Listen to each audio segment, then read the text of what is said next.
Hi everyone, it's me, Spring, the fiber enthusiast, and welcome to the channel. Today is going to be another scrunchie video. All right, and it is a knitted one. How is this one different than the other couple of knitted ones? Well, this one is done in a flat panel, kind of like the Tunisian in a way, and hemmed together around your hair tie and the ends sewn together. For this tutorial, I actually used a ball of leftover Cozy Toes sock yarn, and it's kind of a mixture of different colorways, and this is what one side turned out to be, and that's what the other side turned out to be. So lots of color going on there, but it was a lot of fun to watch those colors work up. So for this tutorial, I used a 5mm US 8, and I did use a circular needle, but I just worked it flat from one end to the other. You'll need a pair of scissors, a darning needle for sewing in your ends, and of course some sock yarn. The Cozy Toes sock yarn is a blend of 93% acrylic and 7% polyester. So it gives a lot of stretch. And as you can see, it is super stretchy. All right, everyone. So grab your goodies and let's go ahead and get started making this really fun quick way to use up some of your leftover sock yarn, and let's get it started. Okay, so to work up this pattern, you're going to cast on an odd number. So for the sake of this particular scrunchie and this tutorial, I have 99 stitches. Now, I am using a larger needle than normal. This is a, let's see here. This is a US 8, which is a 5mm, and this is Cozy Toes Yarn Bee sock. So it has a lot of stretch, and the stitch pattern that I did allows it to have even more stretch. So once you have cast on your odd number of stitches, more than likely, I would go with the 99. That way you have plenty of fabric to work around those hair ties. And when it is fully stretched out, it covers it. So you want to make sure you have plenty of length in fabric.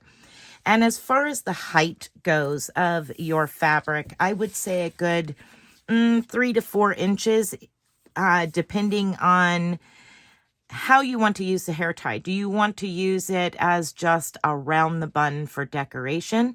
Then you could go 5 inches or even 6 inches of fabric. The reason I'm saying 3-4 inches is because half of your fabric is going to be the width of what you have around your hair tie. So for instance, mine is just at 4 inches. And when I fold it over, this is what I'm talking about. That's what you're going to have on the outside of that hair tie. So that's quite a bit of fabric right there. All right. So your repeat for this fabric to create a flat panel is very, very simple repeat. And you're going to repeat this for every single row. This is going to be super fast and super easy to work up. If you know how to knit and you know how to purl, this is going to be a super fast project. If you do not know how to do either, I do have tutorials which teach you the individual stitches and different stitch patterns. So here we go. You're going to do this real simple repeat. You're going to knit 1, purl 1, all the way to the end of the row. Knit 1, purl 1, knit 1, purl 1. And once you have reached the end of the row and you turn it over to start the next row, you're going to start it and work the row exactly the same. Knit 1, purl 1. Okay, I'm going to go ahead and work all the way to the end of this, and then I'm going to bind off in pattern with you a few stitches and show you how the fabric will lay out once you have done that and how to attach it to your hair ties. All right, to cast off in pattern, all that means is if it is supposed to be a knit stitch, you knit it. If it's supposed to be a purl stitch, you would purl it.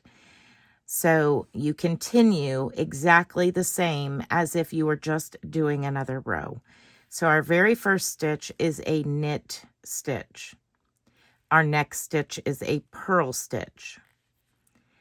Then you're going to take that first stitch and pass it over the second stitch. The next stitch is a knit stitch, and now pass the first over the last. The next stitch is a purl stitch, and again passing over the first one over the last stitch. Knit, pass, purl, pass. And you're going to continue to do that until you have reached the end of the row and you are completely off of your needles. Once we have reached that point, I will be back and show you what to do next. Okay, so coming down to the last few stitches here. I know this is going to be like a lot of fabric, but it's really not a lot of fabric. Once you have reached the end of your cast off here, we have this long piece of fabric. And yes, when you're looking at your hair ties, it does seem like it's a lot. But what we're going to be doing here is you're going to want a pretty good tail, something, you know, roughly double the length of your fabric, just to make sure that you have plenty to whip stitch down. And you're going to want your darning needle. So I'm going to cut away from this little scrap ball of yarn so it can be used at a later date and time.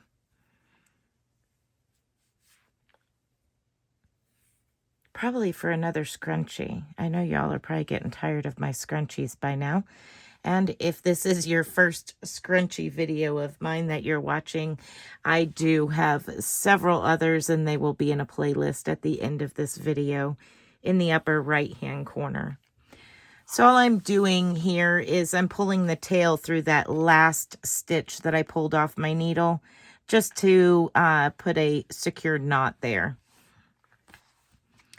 So now what I'm going to do is I'm going to bring this corner, the very starting corner here, through those hair ties and up to my ending corner here.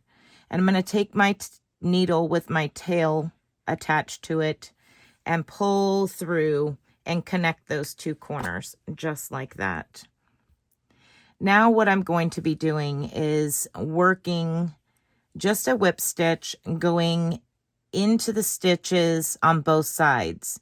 So I'm going to pick up the stitches on that side and the stitches on this side, like such, and just work my way all the way to the end of the fabric by going through the stitches on one side of the fabric to the other side of the fabric. And the whole time I'm going to be doing this, I will be working it around that hair tie. So it does get a little bunched up when you start getting towards the end and you start getting all this fabric in here. It does get very bunched up, but the end result is well worth it. Once I get this done and all the way around, so I'm going to go ahead and pull some of this fabric in here so that way you can see the next step. So once you have sewn all the way to the very end, both pieces together around your hair tie, we now have two ends like this. And what you're going to do is you're going to bring them together and you're going to work all the way around, connecting those two ends together. So that way it's a complete piece of fabric all the way around and connected at the end. Once you have done that, you will be done with your flat panel knitted scrunchie. All right, I'm going to go ahead and continue working on this, closing it up so that way I have a nice pretty thumbnail and another scrunchie to wear. And I hope that you have enjoyed this tutorial. I really hope that you get to make one. And if you do, I'd love to see it. Please share it in our Facebook group or on Instagram by tagging me in it or sending it to me in an email. I am really excited about all of these different types of scrunchies. I have quite a lot of hair and I wear them all the time. So being able to make some really fun ones, knitted, Tunisian crocheted and crocheted, has been really awesome. All right, everyone, be blessed, be a blessing, and until next time, bye for now.